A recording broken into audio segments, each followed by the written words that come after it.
Nas flores do jardim de Margarida, Maria Esperança nasceu, quebra nos espinhos da vida. Menina Maria cresceu. Nasci no dia 10 de fevereiro de 1910, um dia de carnaval. Não sei se segunda ou terça. Sei que era carnaval porque minha mãe sempre falava.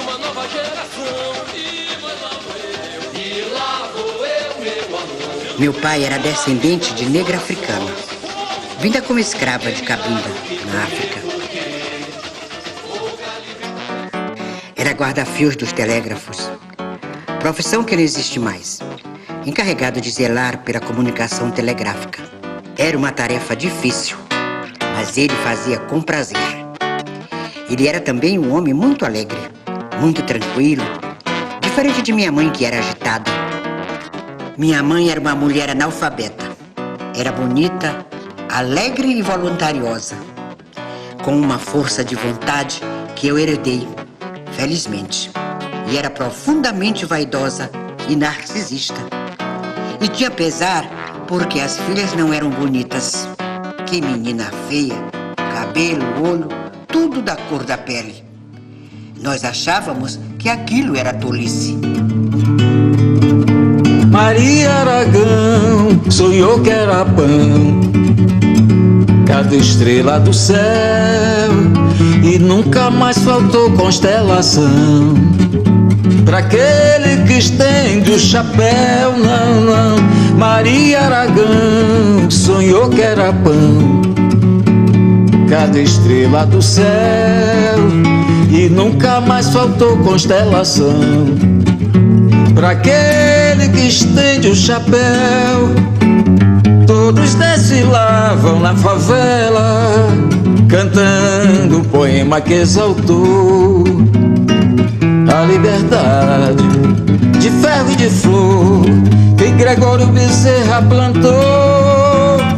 A liberdade de ferro e de flor que Gregório Bezerra... Minha mãe não era muito boa administradora das finanças. Quando recebia dinheiro, gastava quanto era para gastar. Comia-se muito bem, mas de repente o dinheiro acabava e o telégrafo não pagava. Havia dias em que a gente não tinha realmente o que comer. Nada, nada, nada. Então, minha mãe fazia um mingau de farinha seca. Aquilo era horrível, ralo e sem açúcar. Não me lembro do açúcar, mas sei que não tinha leite. E aquilo tinha de ser tomado. Tínhamos de beber. Ela vem de uma família pobre do Vale do Pindaré para se estabelecer aqui em São Luís para estudar.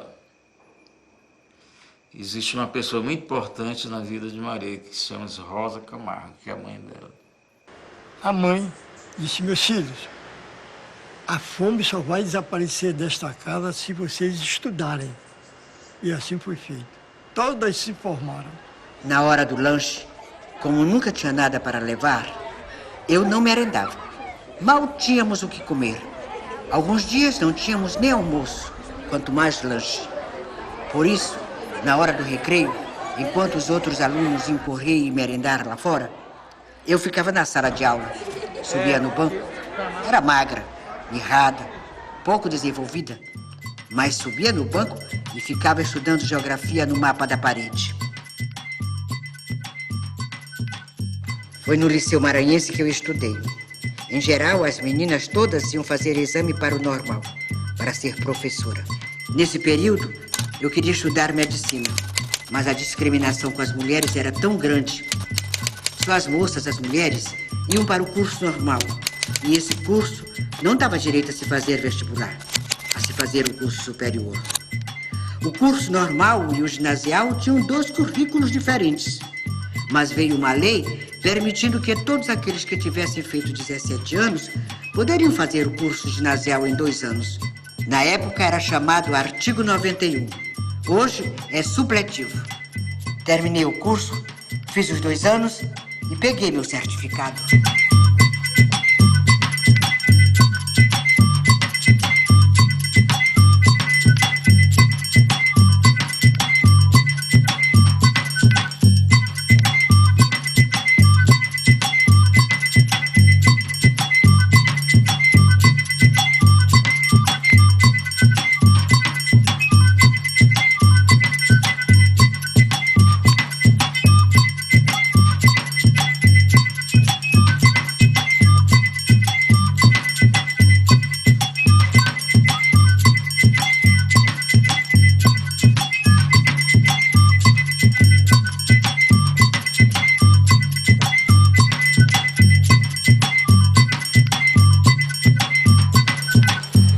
Cheguei ao Rio em meados de julho de 1934. O doutor Carlos Macieira havia indicado um médico para minha mãe, mas ela não demorou a morrer. Eu fiquei meio louca. Queria voltar para o Maranhão. Tinha perdido a perspectiva. Mas meu irmão disse: você não é turista. Não quer estudar medicina? Então está na hora de fazer isso. Eu fiquei. Muitos alunos, 100 e tantos homens, 8 ou 11 mulheres. O curso foi muito difícil para mim porque eu precisava trabalhar, por isso continuei dando as aulas particulares. Nesse período, chegaram ao Rio de Janeiro maranhenses que eram comunistas e ficaram na Ilha Grande. Eles foram para a mesma pensão em que eu estava hospedada, de uma maranhense que a gente chamava de Dona Quili. Seu nome era Clementina. O grupo de maranhenses chegou lá, todos sebentos, infelizes, sujos, doentes. Como estudante de medicina, eu os ajudava levando ao hospital e pedindo aos professores que os examinassem, requisitassem exames, dessem remédios. E meus professores ajudavam nisso. Alguns eram meus amigos. E eles ficaram muito amigos, né? E Maria, mesmo assim, mesmo sabendo da militância deles, etc., não se envolveu nem se sensibilizou nesse aspecto. Isso era em 36, 37, por aí. Eu nasci em 39. E a filha dela, Clarice, nasceu em 40. Eu nasci em dezembro de 39 e Clarice, a filha de Maria, nasceu em março de 40. Então, quando nós éramos pequenos, diz que meu pai e Maria nos levavam para os parques para brincar. É lógico que eu não me lembro, que eu devia ter 1 ano de idade. Engravidei e disse: vou ter esse filho. Engordei muito e tive a filha em março. Estava no último ano da faculdade. Minha filha tinha então 2 anos. Ela era uma graça, inteligente, uma criança bonita. O nome dela era Clarice. De repente, já no fim do ano, houve uma epidemia de disenteria bacilar, uma doença grave, mais ou menos facilmente tratável hoje. Houve muitos casos fatais, inclusive minha filha. Depois da morte da minha filha, eu fiquei bloqueada. Não conseguia mais trabalhar com crianças. Foi uma das coisas mais brutais que aconteceu em minha vida. Eu tinha perdido uma das coisas que sempre preservei: a paixão pela vida, a alegria de viver. Fui para o Hospital Miguel Couto, fiz ginecologia, fui refazer o curso de clínica. Comecei a melhorar pelo contato que eu tinha com as pessoas que iam lá, com os internos. Quem ia ao hospital era gente do morro, gente da periferia, gente pobre. E eu comecei a me interessar pelos problemas das pessoas. Como sempre me interessei pelos problemas alheios, sobretudo os de pobreza, de fome, de miséria, de falta de assistência. Então, eu tinha muito interesse por essas pessoas e procurava ajudá-las.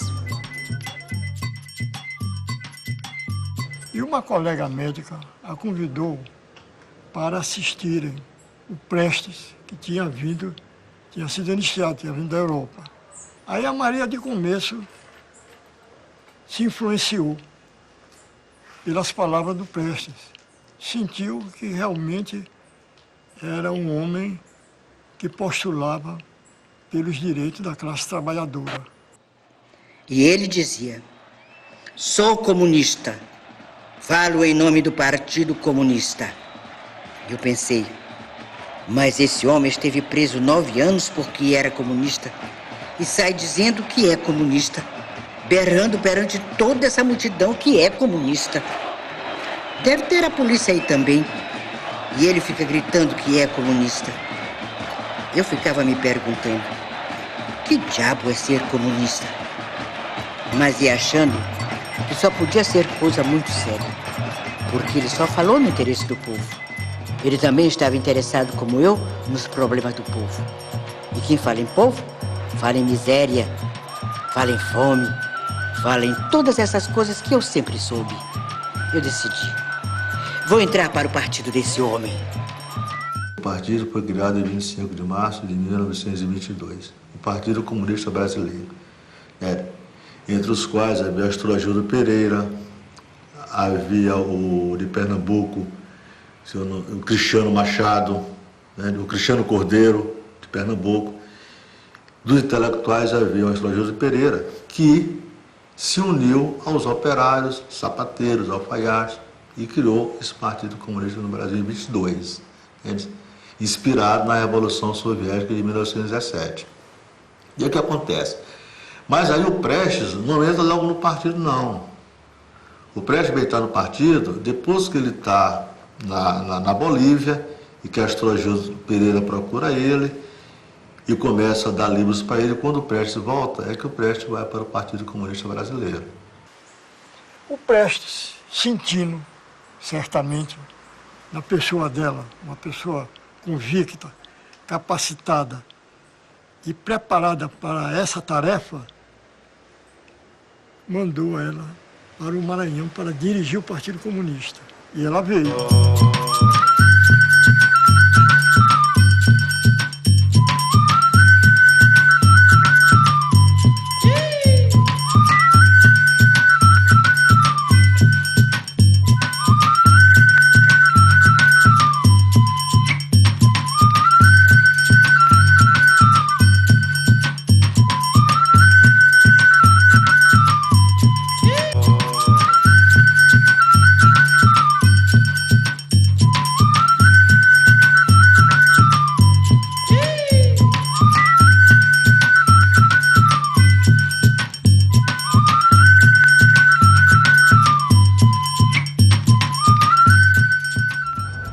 Uma das principais tarefas que realizamos após nossa volta ao Maranhão foi a criação da Tribuna do Povo.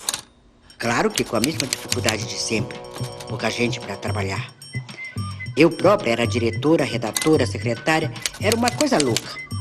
Ao mesmo tempo que a gente ia para a porta das fábricas vender, aproveitávamos para colher informações, denúncias ou material para reportagens.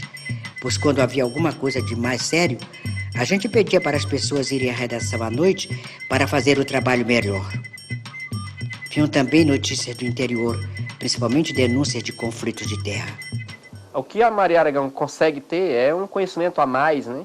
E talvez ela, conhecendo a dificuldade do campo e do Maranhão e da pressão das oligarquias do meio rural, ela percebe que tem uma outra oportunidade de vida. E ela também teve uma oportunidade, conseguiu chegar à faculdade, a fazer medicina, e aí sentia essa questão. Conhecer o Partido Comunista, né? Conhecer os princípios do Partido Comunista, e aí ser uma mulher muito humana, né? Ser humanista também. Ela deixa esse legado para os camponeses, porque percebe que os camponeses, eles fazem uma luta espontânea, mas se ele sabe se no começo da luta é por um direito, se ele sabe ou não, a função dos comunistas, aí não está fora Maria Aragão, foi realmente afirmar para eles, essa luta de vocês é uma luta por direito. Cometi um erro de me expor muito quando voltei para o Maranhão. Tal fato assolou a reação contra mim, particularmente o clero. Os padres me atacavam furiosamente. Diziam, chegou aí uma Dona Maria. Ela não é médica, é uma prostituta. E ela realmente se engajou nesse processo, foi para o interior do Estado, que o Partido Comunista, na época, compreendeu que aquela teoria marxista da revolução do operariado, tudo, era mais do que isso, porque a gente tinha estados no Brasil que era totalmente de campesinado, né? Tinha uma atuação muito mais forte no campesinado. Maria foi para o campo, né? Sofreu muitas adversidades, foi chamada de prostituta, de besta-fera, né? Dizem que chegou até a ser apedrejada, né? Em Codó. E ela resistiu a tudo isso com dignidade. Acho que nesse sentido ela passou a compreender melhor a realidade do Maranhão. Sempre fui uma pessoa livre, muito dona de minha vida, e não me seduzia a ideia de casar. de ter esse tipo de relacionamento que não tivera até então. Mas casar para mim era uma maneira de desmentir os padres. Ter um relacionamento sem casar não é ser prostituta, mas eles diziam que eu era. Nesse período eu iniciava a minha vida sexual também e foi muito importante ouvir de Maria dizer, olha, você deve primeiro pensar em você, né? O prazer primeiro tem que ser seu. Né? Esse tipo de questão Maria já colocava nessa primeira consulta que eu tive com ela. A outra questão que ela colocava era da preocupação com a preservação. Né? Ela dizia, olha, você tem que se cuidar. E ela dava muitas dicas de como era esse cuidado, da parte da higiene pessoal, da parte do cuidado na própria relação. Então, meu primeiro contato com ela foi isso, uma pessoa muito preocupada com a minha condição de ser mulher e do meu exercício de iniciante na vida sexual.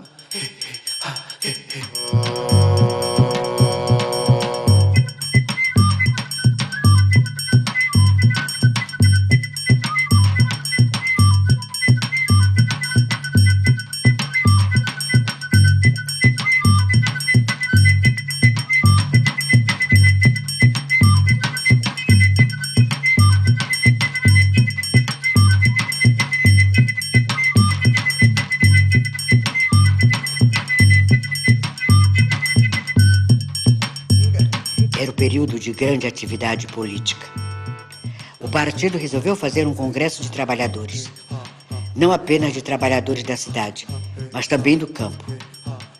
Nessa época, havíamos organizado a Associação dos Trabalhadores Agrícolas do Maranhão, a ATAM. Eu trabalhei muito nisso. Então, com certeza, a luta da Maria Aragão tem uma luta muito forte e uma vinculação muito forte com a luta dos camponeses, dos trabalhadores rurais da região. Então, ela com certeza tem a sua importância também na luta pela terra, na luta do campo. O período, né, de militância da Maria Aragão, ela enfrentou uma das oligarquias, né, que perpetuou muito tempo no Maranhão, que foi a oligarquia de Vitorino Freire, em plena ditadura. Né? Ele era um ditador e reprimiu muita gente, muitos lutadores na região, inclusive a Maria Aragão. Já estamos no início dos anos 50. Há uma convulsão social em 51 em São Luís, a oposição forte ao vitorinismo, que era o cacique, o oligarca da época, que tentava impor a posse do governador Eugênio de Barros, que não havia sido eleito. O eleito, Sato Belo, havia morrido entre a eleição e a posse. Então o tribunal mandou dar posse ao derrotado. E houve uma convulsão social em São Luís durante meses. Né? E Maria, naquele seu empolgamento, explicava para o povo qual era a posição da classe dominante, que eram verdadeiros inimigos dos interesses populares. E isso ficou gravado na mente da população.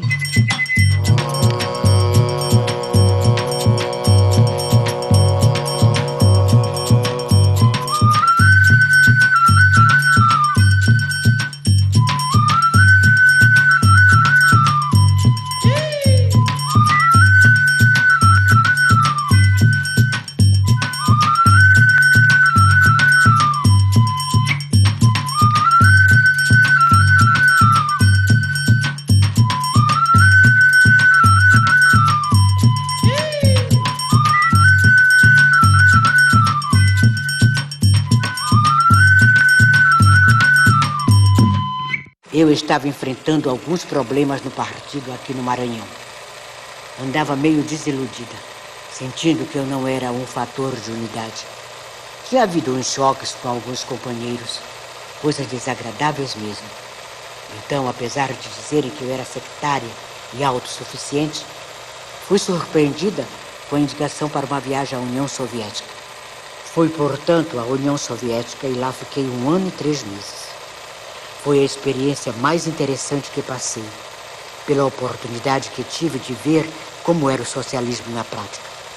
Eu me encontrei com tudo: a educação gratuita, a saúde gratuita, Vi preço de passagem paga em frações e rublo, em copex. Vi um povo alegre, enquanto diziam que o russo era triste. Um povo que cantava e dançava na rua, que bebia muito. Tudo isso me incentivava a continuar lutando pelo socialismo. Desde 1963, eu estava trabalhando no Centro de Saúde do Anil, como serviços prestados, sem vínculo empregatício. O secretário de Saúde, Dr. Josélio Carvalho Branco, mandou me chamar e propôs que eu assumisse a direção do posto de saúde. Pedi 24 horas para pensar, dizendo que eu nunca tinha dirigido órgão nenhum, a não ser o Partido Comunista. Eles me olharam espantados. Fui ao posto de saúde conversar com o pessoal. Disse-lhes que só aceitaria o convite de comum acordo com todos, se aceitasse o meu modo de trabalhar. Fui logo avisando, não sou flor que se cheire, mas eu gosto de trabalho de forma consciente e gosto que as pessoas que trabalhem comigo também reajam desse jeito. Foi um trabalho revolucionário. Primeiro, investiu na equipe multidisciplinar. Segundo, compreendia que devia fazer palestras nas casas das pessoas da comunidade, nos bairros adjacentes. E com isso estava sempre frisando, né, que era a falta de saneamento básico, que era a causa, de fato, das doenças, né? E no seu rastro, a organização de grupos, associações, fez um trabalho espetacular. O golpe militar de 1964 foi uma surpresa terrível para o partido. Fez com que todos ficássemos atônitos, sem saber o que fazer. O que se esperava era justamente o contrário, que as forças progressistas vencessem as reacionárias. As notícias que tínhamos vinham pelas ondas da Rádio Marinque Veiga, do Rio de Janeiro, e eram sempre animadoras. Não nos preparamos para enfrentar o golpe. A reação aqui esperava que eu fugisse após o golpe. Não me prenderam logo no primeiro dia. Minha casa estava cercada. De lá eu vi os policiais. O meu primeiro contato com Maria Aragão ocorreu no quartel da Polícia Militar do Maranhão, de onde meu pai era sargento da banda de música. E a Maria se encontrava presa. E habitualmente eu ia com meu pai para lá para o quartel, e numa dessas ocasiões eu me deparei com uma senhora já idosa sendo levada por 2 ou 3 policiais militares armados. E aquilo me chamou a atenção. Aí meu pai me falou o seguinte, que aquilo se tratava de uma mulher, uma política, que era comunista e que estava presa no quartel da Polícia Militar. E eu me passei a interessar, eu olhei, vi a Maria, e eu percebi o seguinte, que não havia aquela força coercitiva levando Maria. Eu percebi que os policiais estavam assim um pouco descontraídos, e depois eu vi saber que a Maria, no convívio mesmo na prisão, ela conversava de vez em quando com os policiais, até recomendar medicamento, falava sobre higiene, falava sobre as mulheres dele, enfim. A Maria, ela criou no próprio quartel da Polícia Militar um ambiente que, embora presa, mas ela passou a ser igualmente, como na rua, respeitada lá dentro do quartel.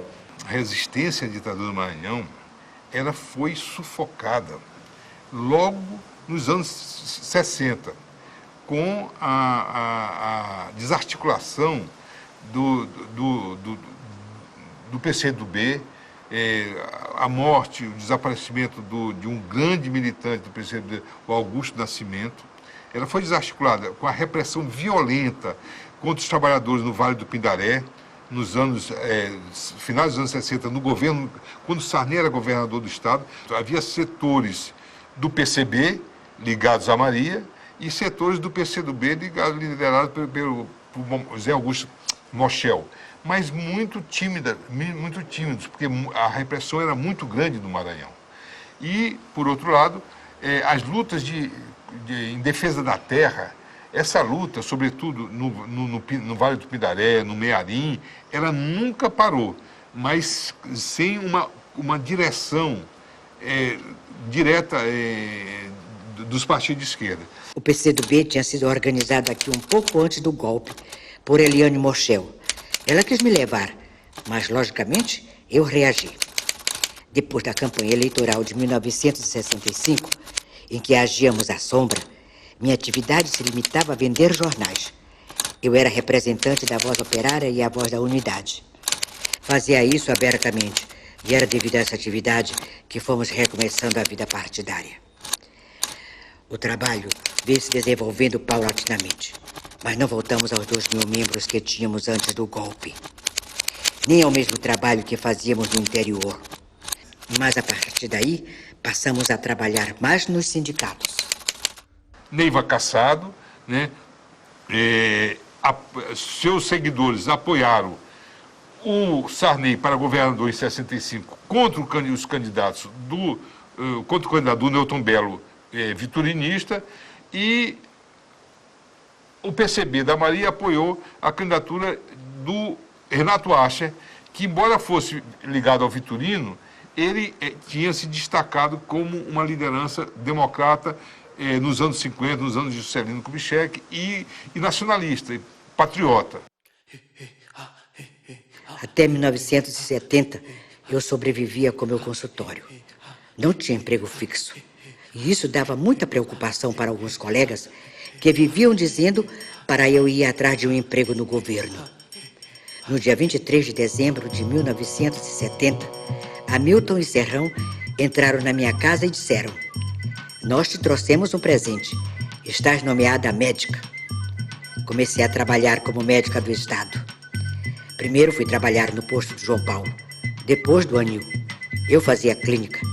Fiquei trabalhando dessa forma até 1973, quando fui presa pela última vez.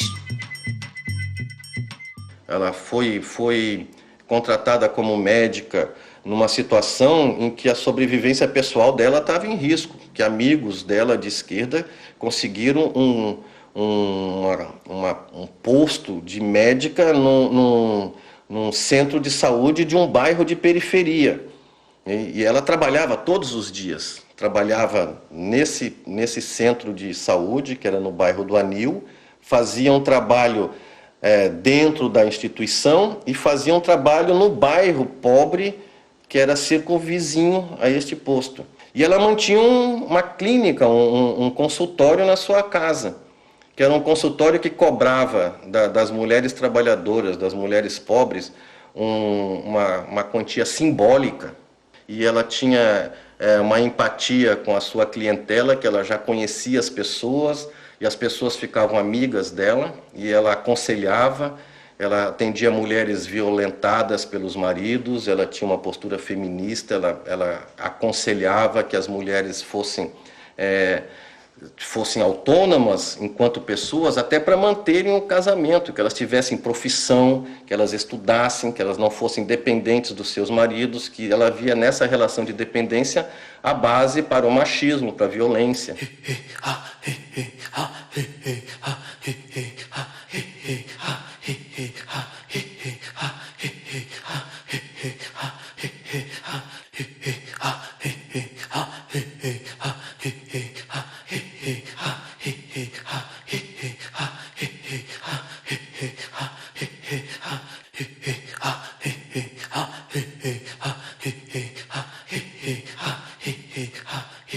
Eu conheci Maria, antes de conhecer a pessoa, eu conheci a fama, porque quando eu comecei a ouvir falar no nome de Maria Aragão, ela estava presa numa situação completamente absurda. Ela tinha sido presa pela ditadura militar e tinha cumprido a sua pena.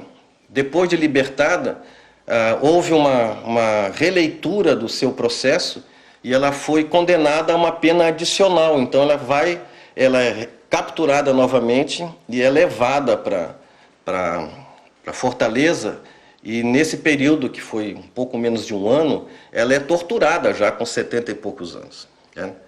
Quando voltou, nenhuma repartição queria aceitá-la por ser do partido. E o Dino então disse: não, eu levo a Maria comigo lá para Aldenora Belo. Ela veio para cá. E também ela sempre lutou no combate do câncer. E ela veio para cá mesmo, o Dino convidou, porque ela participava dessa luta do combate ao câncer. E até o momento nós também participamos de combate ao câncer, que é um hospital de referência, que é de câncer do Maranhão. Mas o 8 de março, ele nasceu, eu não diria que foi como um contraponto ou como uma oposição às mulheres da ilha, mas eu diria que foi como uma forma de mostrar uma outra tendência de organização de mulheres, né? E era uma tendência, um grupo mais ligado, eu diria ligado mais à tendência partidária, né? E embora Maria não colocasse isso verbalmente, nem as outras militantes, mas eu via o 8 de março como um grupo ligado à instância dos partidos e que pregava a organização das mulheres muito mais no sentido de fortalecimento dessa relação mais partidária, né? Ela também foi responsável pela criação da Associação de Mulheres Médicas, onde ela leva para essa associação o discurso da saúde da mulher. E ela deu uma contribuição enorme para a formação de médica com uma postura mais política sobre o que é um ser mulher dentro do mundo onde a medicina sempre via a mulher como um sujeito neutro, sem corpo, sem alma, né? Nós criamos com muita força o Comitê Brasileiro de Anistia, Seção do Maranhão.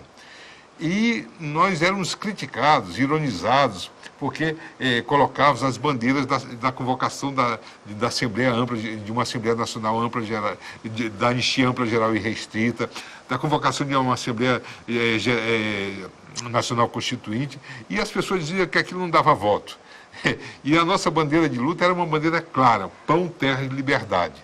E isso teve uma resposta popular muito grande, e foi fundamental para a reorganização das forças democráticas e de esquerda no Maranhão a partir do final dos anos 70 e por toda a luta dos anos 80. Esse é o reencontro, digamos assim, da Maria na campanha de 78, na nossa campanha e na campanha pela anistia e na campanha e na denúncia da meia passagem, na luta pela meia passagem, a Maria retomou os seus momentos de glória de militância.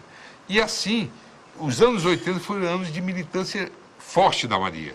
Foi ano de rejuvenescimento da Maria. A Maria, logo em seguida, depois do Comitê Brasileiro pela Anistia, nós conseguimos a anistia já em 80, né, 79, 80, né? A Maria, ela inicia conosco também um outro grande movimento na história do Maranhão, que foi a denúncia da implantação da Alcoa, da usina de alumínio em São Luís. Dessa oposição para valer saem os quadros que eram do PCdoB, saem os quadros que eram do então PCB, que se transforma no PPS, saem os prestistas, saem o PDT, era uma grande frente que elege um deputado em 1978, ainda no período da ditadura, e não era bem o final, porque o final da ditadura está em torno de 84, 85 até 88, e é uma grande vitória eleitoral. O deputado de esquerda, lançado pelo MDB, que foi o Haroldo Saboia, é o mais votado da legenda do partido.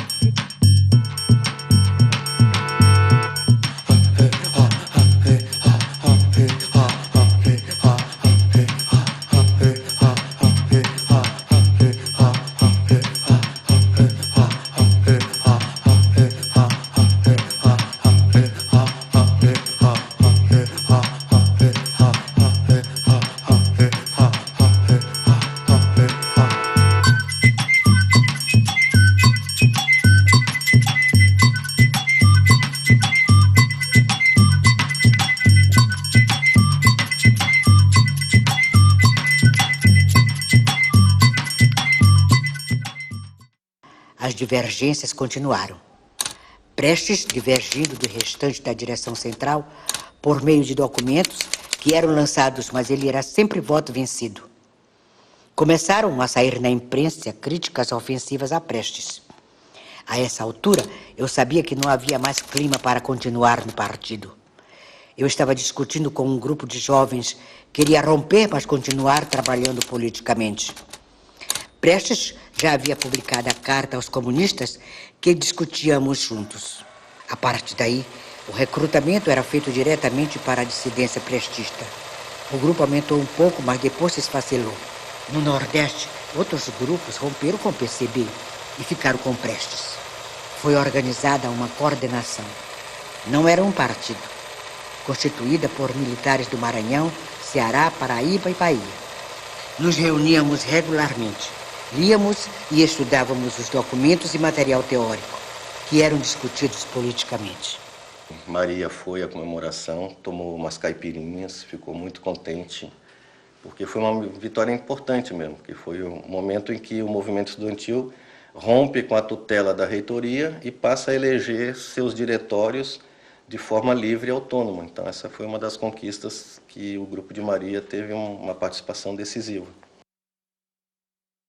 Querido camarada Gregório, ninguém te derrotou, nem os longos anos de prisão, nem as torturas, nem as humilhações que te quiseram impor, arrastando-te pelas ruas da tua querida Recife, nem a morte, porque estás vivo entre nós e não te dizemos adeus. Nada conseguiu te tirar do caminho do socialismo. Entendeste o que é o socialismo? Porque é o regime humano, onde não há exploração do homem pelo homem. Quer dizer, a CUT, que a Maria trabalhou muito nesse sentido, na perspectiva do que a CUT preconizou naquela época, né, do novo sindicalismo. Né? E isso a Maria apoiou profundamente. Quer dizer, ela participou, inclusive, de todos os movimentos de criação, de articulação e criação da CUT nacional e da CUT local. Na CUT local, inclusive, ela era assim, um membro dos mais fortes no início, presente, chamando as pessoas, articulando as forças políticas, mobilizando e, particularmente, fazendo finanças para a CUT. Quer dizer, no momento em que a organização tinha realmente muitas dificuldades no processo organizativo, inclusive para mandar pessoal para participar dos eventos, das articulações nacionais, né? Porque essa perspectiva de articulação nacional sempre foi muito forte. E a Maria fazia muito isso. Ela segurava muito isso. As pessoas também estranham que eu tenha me filiado ao PDT, que eu tenha votado em Brizola, quando existia um candidato como Lula, um operário, um metalúrgico. Quero dizer que não sou anti-Lula. Tenho admiração pelo Lula. Mas na eleição para a presidência, era Lula contra Brizola. Fiquei com este porque apresentava experiência positiva. Além disso, Brizola mostrou que é um homem corajoso. Defende a democracia. Como aconteceu no Rio Grande do Sul, no episódio da renúncia do Jânio. Havia o perigo de um golpe. Ele foi ameaçado de ter o palácio bombardeado, mas ficou lá dentro. Pegou o microfone e convocou o povo para a resistência. Com isso, ele garantiu a posse de Jango. Não apoiei o Brizola só porque o Prestes o fez. Com todo o respeito, toda a admiração que tinha pelo Prestes e que ainda tenho, eu não teria ficado com Brizola se não tivesse essas qualidades. A presença de Maria era como um poder simbólico que existia na época, que nos alimentavam de esperança e nos davam coragem para continuar. E assim ela foi multiplicando as suas ideias, a sua forma de ver o mundo, e como a forma de ver o mundo dela era um mundo igualitário, era um mundo socialista, onde não havia nem oprimidos e nem opressores, claro que isso cativava as pessoas de bem. Maria se aproximou muito dos artistas, que sabia que além dos objetivos da missão socialista, vamos dizer assim, existia um coração muito grande para ser conquistado do povo,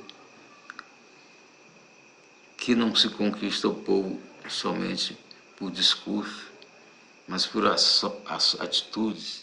Em 88, a gente já inserido no contexto, que tudo isso passa por um processo de conquista, passa por um processo de chegada, de como chegar, para que a gente ganhe também o respeito e a credibilidade necessária para a gente propor alguma coisa. Então, propusemos a escola que estava totalmente decadente para que desenvolvesse um enredo em cima da história de Maria Aragão. Isso porque já conhecíamos essa história. Isso porque sabíamos que a cidade a respeitava. Até a direita respeitava a Maria Aragão pela sua luta permanente e incessante, que não deu trela nenhuma vez para os poderosos. E a turma da favela topou. Quando isso topou, aí a gente teve que se organizar para fazer um belo roteiro, um belo enredo, que denominamos de O Sonho de Maria. Maria, esperança nasceu, quebrando o jeitinho da vida. Menina Maria, que noite escura, e o Natal, seu lampião, o pastor da noite, um cara de esperança, e uma projeção, e lá vou eu, meu amor. Palmitando os corações de quem dá o que qualquer povo querer. Vou alimentar meu sonho. O golpe decisivo foi a morte do Prestes. Foi uma coisa doída, magoada.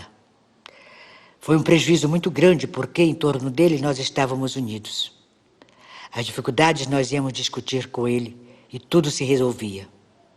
Não sei se certo ou errado, mas na hora era uma homenagem a Prestes entrar no PDT. Mesmo porque eu não tinha espaço para trabalhar no PT. Então, para meu espanto, era a doutora Maria Aragão, que estava na UTI, que eu nem sabia naquele tempo. Foi uma coisa assim muito rápida a doença dela. E eu fiquei muito chocado, não sabia se fazia meu trabalho ou se chorava. Mas o certo é que eu consegui fazer o procedimento, ela nem percebeu que eu estava ali.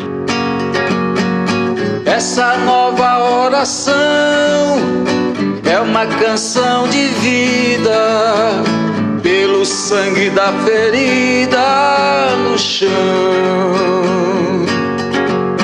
que não cicatrizará, nem tampouco deixará de abrir a rosa em nosso coração. E diga sim a quem nos quer abraçar, mas se for pra enganar, diga não.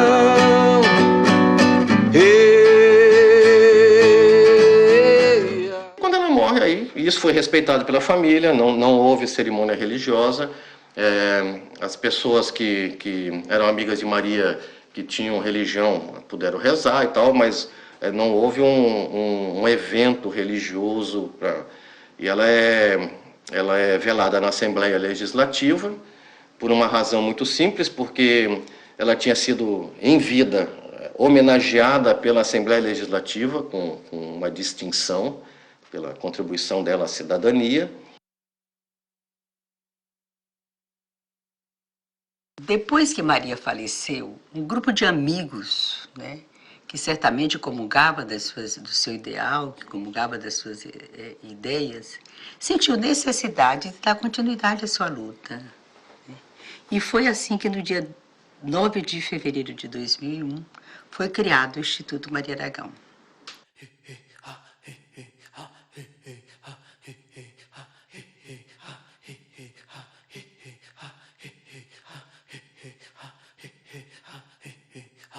O Instituto nasce, é o Instituto Maria Aragão, né? Que ele nasce com essa perspectiva, com esse projeto, quer dizer, é ao mesmo tempo uma homenagem, evidentemente, né? Mas é mais que uma homenagem, é projetar as ideias da Maria, né?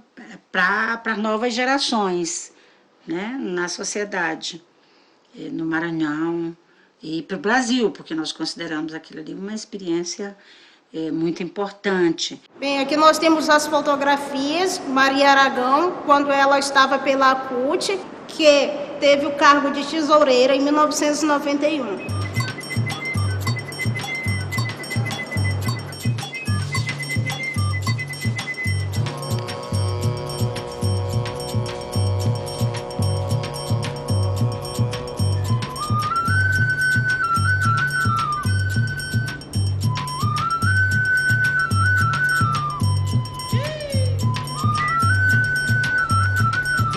Maria Aragão, ela é uma simbologia muito forte nos nossos cursos de formação, nos nossos processos de formação, e é uma das nossas homenageadas. Nós temos um centro de formação numa região marcada pela luta camponesa, né, pela revolta da Balaiada, que o centro de formação traz o nome de Maria Aragão em sua homenagem. A lição de vida de que, para você levar suas ideias, você tem que enfrentar toda sorte de adversidade. Até mesmo o isolamento social, a discriminação. A Maria deu essa lição, né? E mostrar que a história tem fluxo e refluxo, né? Mas que o povo sempre avança. A história da vida de Maria Aragão é muito importante no nosso contexto, né, sociopolítico, cultural, eu diria até, não só do Maranhão, mas do Brasil, porque Maria realmente foi uma pessoa à frente do seu tempo. E ela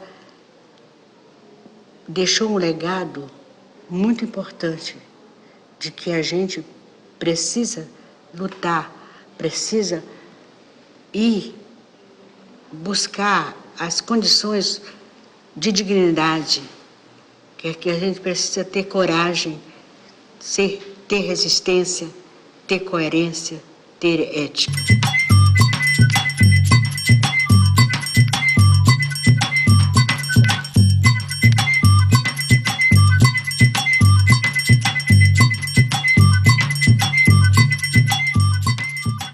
O ideal socialista continuará a germinar no coração do homem enquanto houver injustiça,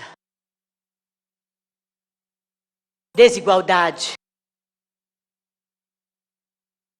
discriminação, miséria, fome, doença, que justifique a luta por uma sociedade libertária e fraterna. Sonho que acompanha a humanidade desde os seus primórdios e que continuará conosco até o instante final de nossa civilização.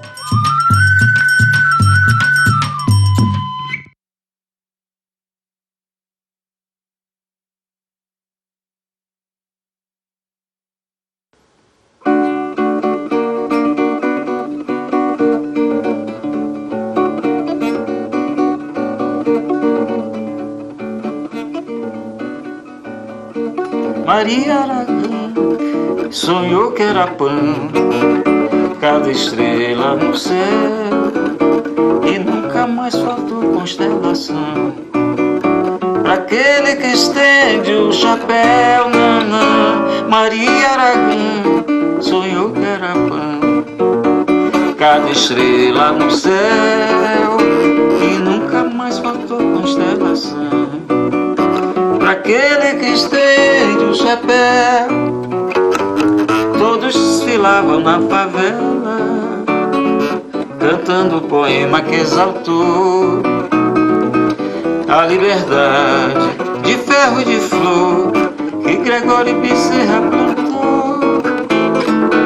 A liberdade de ferro e de flor que Gregório Bezerra plantou.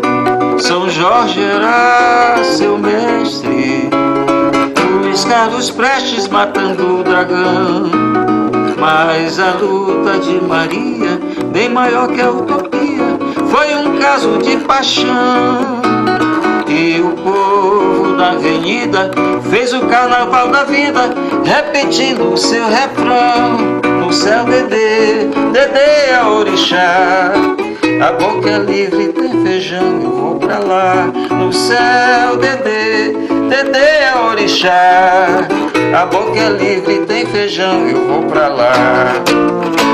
Maria Aragão sonhou que era pão, cada estrela no céu, e nunca mais faltou constelação.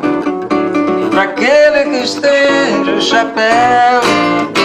Maria Aragão sonhou que era pão, cada estrela no céu, e nunca mais faltou constelação pra aquele que estende o chapéu.